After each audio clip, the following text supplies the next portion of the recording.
पवन जी एक बात बताइए, अगर ये समस्या चल रही थी 4 दिसंबर तक भी लगातार ही चर्चा की गई मोहल्ला क्लिनिक को लेकर, आप लगातार डिबेट्स, हमने भी बहुत डिबेट्स किए हैं, लगातार सारी बात हुई, फिर उसके बाद में 450 नए टेस्ट भी जो हैं, कुल टेस्ट जो हैं 450 संख्या उसकी कर दी गई है, वो सभी बात हुई, तो उसी में भी ट्वीट भी कर देते, क्यों नहीं उसके लिए भी एक मार्च धरना प्रदर्शन कर देते, कूड़े के पहाड़ों पर जा जाके आपके तमाम नेता वहाँ पहुँचे थे, और अगर ये समस्या आ रही है, फंड्स नहीं आ रहे, तो आप भी इनके घर पहुँच जाते, तो बीजेपी के नेताओं के, कि आप लोग अप्रूव नहीं कर रहे हैं फाइल्स को। लेकिन जो अब मरीज है उसको तो पता ही नहीं ना वहां पर टेस्ट क्यों नहीं हो रहा है, कोई डॉक्टर आ रहा है, कोई डॉक्टर नहीं आ रहा है।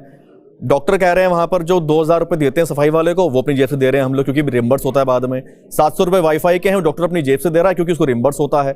डॉक्टरों ने 15-15 हजार रुपए के वहां पर टैब खरीद लिए कि रिम्बर्स होगा, वो उनको पैसा नहीं मिल रहा है। कई डॉक्टरों से तो हमारी खुद बात हुई है, और मजे की बात यह है कि डॉक्टर डरे हुए इतने हैं क्योंकि कॉन्ट्रैक्ट पर है, पक्के नौकरी तो उनकी है नहीं, वो सामने आके बात नहीं कर सकते, उनको डर लगता है कि हम सामने आएंगे तो हमारा जो कॉन्ट्रैक्ट है हमको निकालना दे।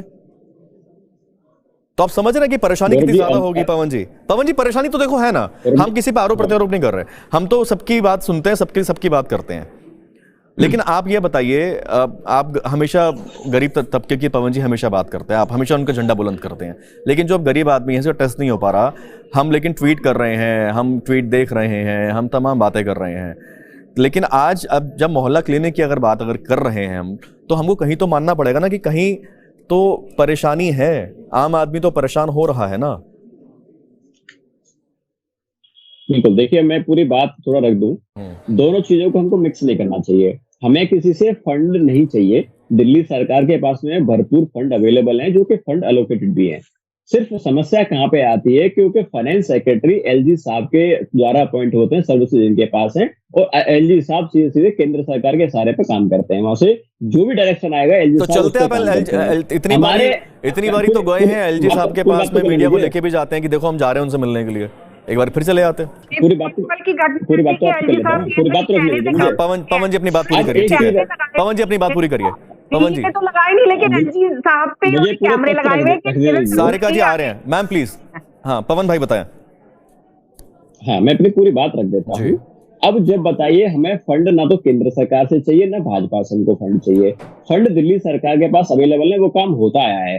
अब जब समस्या कहाँ उत्पन्न हुई, समस्या उत्पन्न वहां पे होती है जब फाइनेंस सेक्रेटरी हमारे फाइनेंसेस को अप्रूव ही नहीं करते हैं। फंड दिल्ली सरकार का, उनको खाली अप्रूवल करना है, क्योंकि केंद्र सरकार के दबाव में, भाजपा के दबाव में अप्रूव नहीं करते, और सारे अधिकारी कर्मचारियों में उसका खौफ इस कदर इन्होंने भर दिया है कि अगर आम आदमी पार्टी सरकार का कोई भी आपने काम किया तो आपको यहां से ट्रांसफर कर दिया जाएगा।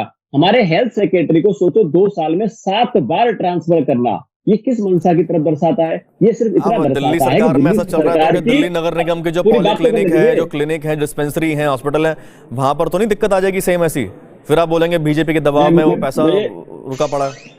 देखिए गौरव जी, बड़ा सेंसिटिव मुद्दा है, मुझे अपनी पूरी तथ्य रखने दीजिए। आपके दर्शक रिपीटेशन मत करिए ना सर। तथ्य ये है, ये रिपीटेशन नहीं है, जनता को पता होना चाहिए, ये रिपीटेशन नहीं है, रिपीटेशन नहीं है। आज देखिए, आज भाजपा जिस तरह से गंदी राजनीति कर रही है, भाजपा को नफरत उस चीज से है, जो भी काम गरीब जनता के लिए होगा, जो भी काम आम आदमी के लिए होगा, उससे भाजपा को नफरत रही है, और नफरत आज पाले हुए है। सारिका जी कुछ कह रही है।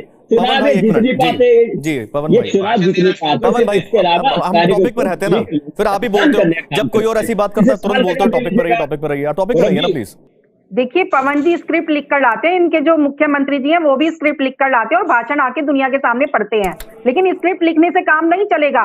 आप जिस तरह से बोल रहे हो एलजी केंद्र सरकार के इशारे पर काम करते हैं, अरे भाई तुमने दिल्ली में तो कैमरे लगाए नहीं, एलजी पर तुमने कैमरे लगाए हैं, ये क्या बात है? इसका जवाब दे दीजिएगा, ये एलजी को बोलना शुरू कर देते हो, जो प्रक्रिया होती है उस हिसाब से काम होगा या आपके कहने से काम होगा?